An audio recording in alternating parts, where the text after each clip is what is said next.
So I had a plan, a solid, well thought out plan. I was finally going to work on scenery for my switching layout. The goal was to finish it. Ground cover, little tufts of grass, ballast, maybe even strategically place garbage scattered around, real high class stuff. I grabbed my scenery supplies and then for some reason I decided to take a quick peek inside my spare parts bin.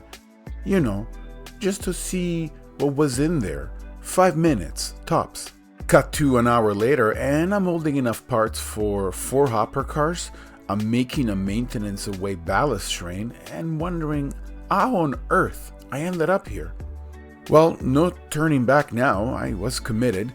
These things needed some love. The original railroad markings, too clean, too perfect. A little paint, a little patching, and suddenly they look like they've been passed around different short lines for years. I masked off the old reporting marks before repainting the cars, giving them a patched up look. And in some cases, I applied my own stenciling, slightly off center because, let's be honest, no railroad does this neatly, and clearly neither do I. Then came the weathering. I started light, with a wash to bring out the details. But you know how it goes. Just a little more grime here, a bit more rust there, and before I knew it, I was in full let's see how filthy I can make these mode. I layered on rust streaks, dusted the sides with powders, and dry brushed highlights to give that nice, sun-faded look.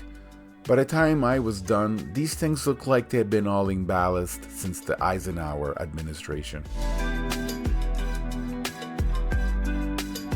Oh, and let's talk about trucks. Some of the original machine screws had lost their grip in the plastic, so I had to replace them. Simple enough, right? Well, simple if you already have the right screws, which I didn't. So in the name of over-engineering a solution, which I'm a champion at, I bought an entire selection of M2.5 cell tapping screws in various lengths, because if I'm going to fix one car, I may as well stock up for the next 10 derailments. Now, did I mention these were ballast hoppers? So I poured glue directly into the hopper and then covered it with ballast, and I can't believe how messy this was. I ended up with sticky ballast everywhere, and while I'm still cleaning that mess up, the cars gained some nice weight and some beautiful loads. And that's when it hit me. This was fun.